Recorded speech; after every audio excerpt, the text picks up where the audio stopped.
देखिए भाई, इससे पहले हमने टेंस आरबी में टेंस की पहचान पढ़ी थी, ठीक है। कैसे पहचान करेंगे, पहचान क्या थी, अगर सेड है, सेड टू है तो पास्ट टेंस में होगा, आरबी पास्ट टेंस में है। से है, सेज है, से टू है या सेज टू है तो आरबी प्रेजेंट टेंस में है। विल सेल अगर लगा हुआ मिल जाए तो सिंपल है कि आरबी फ्यूचर टेंस में है, ठीक है। लेकिन अब हम जो मेन पॉइंट पढ़ रहे हैं वो पहली हेडिंग हमारी ये है, direct and indirect speech of assertive sentence. Assertive sentence में अगर आरबी कैसी होगी तो उसको इनडायरेक्ट में कैसे करेंगे, क्या बदलेंगे, इस चीज को हम अब पढ़ने वाले हैं, ठीक है। असर्टिव सेंटेंस में हेडिंग हमारी पड़ी हुई है, direct speech and indirect speech of assertive sentence. Assertive sentence के लिए केवल, ठीक है, ये टेबल जो आपके सामने दिख रही है ये सिर्फ और सिर्फ असर्टिव सेंटेंस के लिए है। कौन सेंटेंस के लिए, असर्टिव सेंटेंस के लिए। असर्टिव सेंटेंस जब तक चलेगा तब तक ये टेबल काम आएगी, और बाकी मतलब जो है वो अभी टेबल जो बाकी जो टेबल्स हैं वो बाद में बताएंगे, ठीक है। इसके बारे में समझते हैं, देखेंगे ध्यान से। अगर असर्टिव सेंटेंस है और डायरेक्ट स्पीच में आपको लिखा हुआ मिल जाए सेड, तो इनडायरेक्ट में सेड को सेड ही रहने देना है। क्या रहने देना है, सेड। इनडायरेक्ट में सेड को सेड ही रहने देना है। अब अगर मिल जाए सेड टू तो सेड टू को कर देना है टोल्ड। केवल अगर टू जुड़ जाए सेड में तो सेड टू को कर देना है टोल्ड। तो सेड टू को क्या कर देंगे, टोल्ड कर देंगे। अब अगर डायरेक्ट स्पीच में से मिलता है से, तो से को कर देंगे केवल से ही रखेंगे, से को से रखेंगे, सेज को भी सेज ही रखेंगे, सेज को क्या रखेंगे, सेज ही रखेंगे। अगर टू मिल जाए तो बदलना है, और टू ना मिले तो सेम का सेम करना है, ठीक है ना, सेम सेम। टू मिल जाए तो बदलना है, से टू है, जब से टू है तो टेल करना है। ये प्रेजेंट में है ना, तो प्रेजेंट में टेल रहेगा, टोल्ड तो टोल्ड किसमें करते हैं, पास्ट में। तो प्रेजेंट अगर है तो टेल रहेगा, मेन वर्ब की फर्स्ट फॉर्म लगती है प्रेजेंट में, इसीलिए से है, अगर से टू है तो टेल कर देंगे। सेज टू होगा तब भी टेल ही करना है, या फिर टेल्स कर देंगे, क्या कर देंगे, टेल्स कर देंगे, ठीक है। बिल से है तो बिल से ही रखना है, बिल से है तो बिल से ही रखना है, बिल से है तो बिल से ही रखना है। सैल से है तब भी सैल से ही रखना है, सैल से है तब भी सैल से ही रखना है। लेकिन से के बाद अगर टू लगेगा तो फिर बदलना है, से के बाद अगर टू लगेगा तो बदलना है। बिल से के बाद टू लग गया तो इसमें बिल टेल कर देंगे, क्या कर देंगे, बिल टेल कर देंगे, बिल टेल कर देंगे। से के बाद टू लग गया तो बिल टेल हो गया, उसमें साइल के बाद से टू लगा हुआ है तो साइल टेल हो जाएगा। क्या हो जाएगा, साइल टेल हो जाएगा भाई, ठीक है, साइल टेल, तो साइल टेल हो जाएगा। ये तो रहा आरबी में, मतलब आरबी को कैसे चेंज करेंगे, डायरेक्ट से इनडायरेक्ट स्पीच में, समझ गए। इसके बाद अब हमको पढ़नी है फिर पर्सन चेंज टेबल, उसके बाद हमको पढ़नी है person change table. Person change table पढ़ेंगे इसके बाद। इतना आपको एक बार फिर समझ लेना है, मेन पॉइंट समझने वाला ये है, यदि आपका टू नहीं लगा हुआ है आरबी में, आरबी की मेन वर्ब में टू नहीं लगा हुआ है तो आपको सेम रहने देना है डायरेक्ट स्पीच में। टू लग गया तो चेंज करेंगे, से टू है तो टोल्ड, से टू है तो टेल, सेज टू है तो टेल्स, बिल से टू है तो बिल टेल, सेल से टू है तो सेल टेल। मतलब से टू है तो टोल्ड, से टू है तो टेल, सेज टू है तो टेल्स। बस इतनी बातें ध्यान रखना है, बाकी आरबी में कोई विशेष बहुत बड़ा परिवर्तन नहीं होता, ठीक है। हाँ, असर्टिव सेंटेंस में, इनडायरेक्ट स्पीच में जो इन्वर्टेड कामा आपको दिख रहा है, वाक्य को अलग कर रहा है, ये आरबी को अलग कर दे रहा है, आर एस को अलग कर दे रहा है। कौन कर दे रहा है, ये इन्वर्टेड कामा है ना, है। लेकिन ये डायरेक्ट में तो अलग होता है, इनडायरेक्ट में अलग अलग नहीं होता। इनडायरेक्ट में क्या होता है, अलग अलग नहीं होता। इनडायरेक्ट में एक वाक्य बनेगा, यहाँ पर कोई ना कोई शब्द जोड़ने वाला लगाएंगे ताकि एक वाक्य हो जाए, है ना, कोई ना कोई शब्द जोड़ने वाला लगाएंगे। तो जोड़ने वाले को कंजक्शन कहते हैं। क्या कहते हैं? कंजक्शन कहते हैं। तो जब तक आपका असर्टिव सेंटेंस रहेगा तब तक यहाँ पर जो जोड़ने वाला है इन्वर्टेड कामा के स्थान पर, वो इन्वर्टेड कामा के स्थान पर जो जोड़ने वाला जिसको कंजक्शन कहते हैं, क्या कहते हैं? कंजक्शन कहते हैं। वो आपका जोड़ेगा कौन? वो जोड़ेगा दैट। कौन जोड़ेगा? दैट जोड़ेगा। आपको असर्टिव सेंटेंस में इन्वर्टेड कामा के स्थान पे जोड़ने वाला मतलब कंजक्शन दैट लगा देना है। क्या लगा देना है? दैट लगा देना है। ये तो रही प्रक्रिया आरबी के बाद की, आरबी और आरबी के बाद की जोड़ने की। अब बात करते हैं कि आरएस में चेंजिंग कैसे करेंगे, समझ गए? अब मेन पॉइंट है आरएस। आरबी तो हो गया, बस इतना ही चेंजिंग होगा, बहुत ज्यादा नहीं होने वाला। मेन पॉइंट है आरएस। आरएस में क्या करते हैं तो जरा ध्यान देंगे अच्छे से, ठीक है? इसको रफ करें, तो इसको रफ करते हैं।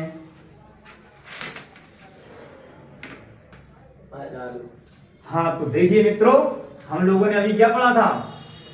अभी हम लोगों ने पढ़ा था कि किस तरह आरबी को इनडायरेक्ट स्पीच में चेंज करेंगे। आरबी के बाद सबसे चेंज करने के बाद और कंजक्शन लगा देने के बाद सबसे पहला काम असर्टिव सेंटेंस में हमारा पर्सन चेंज करना होता है, ठीक है ना? तो पर्सन चेंज करने की हमारे सामने एक टेबल है, इसके लिए हम पढ़ते हैं। पर्सन चेंज करने की जो टेबल है वो आप देखें, सबसे पहले लिखा हुआ है नोट में, देखें आप, पर्सन 3 प्रकार के होते हैं। कितने प्रकार के होते हैं? 3 प्रकार के होते हैं पर्सन। पर्सन 3 प्रकार के होते हैं। फर्स्ट पर्सन, पहला पर्सन कौन सा होगा? First person. फर्स्ट पर्सन पहला पर्सन होता है आपको फर्स्ट पर्सन। अच्छे से देखेंगे फर्स्ट पर्सन, ठीक है?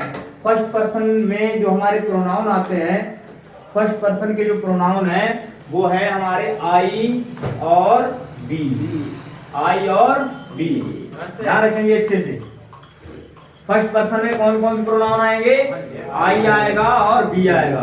सिर्फ 2 प्रोनाउन आएंगे फर्स्ट पर्सन में, इसके अलावा कुछ नहीं आने वाला। समझ में आ गया? आई और बी, केवल आई और बी। अब आई का ऑब्जेक्टिव केस होता है मी। क्या होता है? मी। आई का ऑब्जेक्टिव केस क्या होगा? मी होगा, ध्यान रखेंगे। आई का ऑब्जेक्टिव केस मी, बी का ऑब्जेक्टिव केस अस होता है, ध्यान रखेंगे। बी का ऑब्जेक्टिव केस अस होता है, ठीक है? अब आई का पॉजिटिव केस, आई का पॉजिटिव केस होता है my, mine, myself. My mind, myself. My mind, myself. I का पॉजिटिव केस हो गया। अब बी का पॉजिटिव केस लिखो। बी का पॉजिटिव केस होता है our, ours, our self.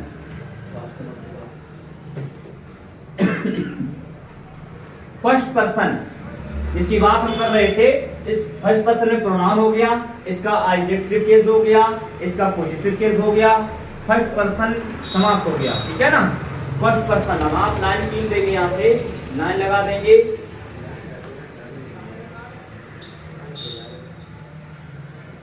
Line लगा देंगे यहाँ पर। लाइन लगाने के बाद फिर हमारा अगला पर्सन जो है, अगला पर्सन है आपका सेकेंड पर्सन। अगला पर्सन कौन सा पर्सन? Second person.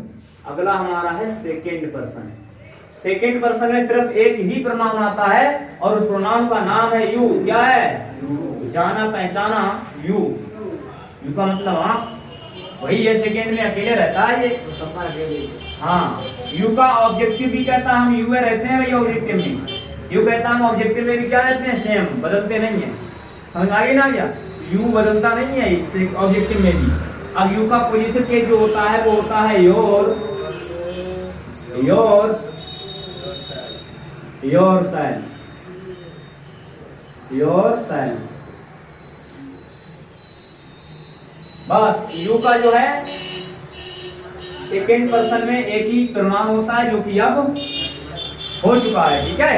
अब हमारा लास्ट पर्सन बचा है, अंतिम पर्सन बचा है, और वो पर्सन है person third.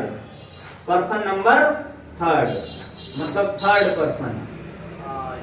Third person, third person. Third person में हमारा आई, बी और यू के बाद जितने भी प्रोनाउन हैं, जितने भी नाउन हैं, सब थर्ड पर्सन में आ जाएंगे, ठीक है ना। जैसे कि अब बचा है तुम्हारा ही बचा है, सी बचा है, चलो 1 by 1 लिख दे रहे हैं। ही बचा है, उसके बाद सी बचा है, और उसके बाद दे बचा है, और उसके बाद इट बचा है, इट। उसके बाद और भी है, फिलहाल प्रोनाउन तक ही रखते हैं अभी, ठीक है। हाँ, तो ही का ऑब्जेक्टिव होता है आपका हिम। क्या होता है? हिम। ही का ऑब्जेक्टिव होता है हिम। सी का ऑब्जेक्टिव होता है हर। सी का ऑब्जेक्टिव हर होता है। दे का ऑब्जेक्टिव होता है देम। दे का ऑब्जेक्टिव क्या होगा? देम होगा। दे का ऑब्जेक्टिव देम होगा। इट का ऑब्जेक्टिव होता है इट। जिस तरह यू का यू रहता है, उस तरह इट का भी क्या रहता है? इट ही रहता है। उस तरह इट का भी इट ही रहेगा। समझ गए? अब ही का पोजीशन देख लो। ही का पोजीशन होता है हिज, हिज होता है, और होता है हिमसेल्फ। हिज और हिमसेल्फ। ही का पोजीशन होता है हिज और हिमसेल्फ। सी का पोजीशन होता है हर, हर्ष, हरसेल्फ। हर, हर्ष, हरसेल्फ। और दे का पोजीशन होता है, दे का पोजीशन कैसे होता है? Their, their, theirs, their self. Their, theirs,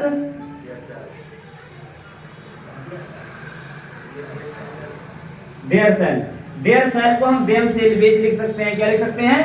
them salvage. There self को लिख सकते हैं देम सेल्वेज, ठीक है ना। देयर सेल्फ को हम देम सेल्वेज भी लिख सकते हैं। Them,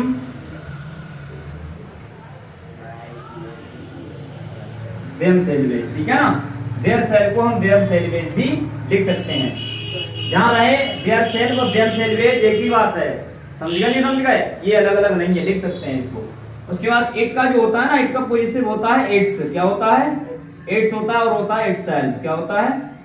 it self. इट होता है और होता है इट सेल्फ, ठीक है ना।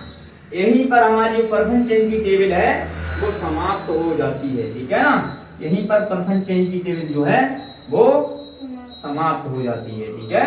ध्यान रहे, पर्सन चेंज की टेबल समाप्त हो जाती है। तो पर्सन चेंज कैसे करते हैं? इसके लिए एक फार्मूला है। क्या है? फार्मूला, जो अक्सर पढ़ाया जाता है और आपको बता रहे हैं।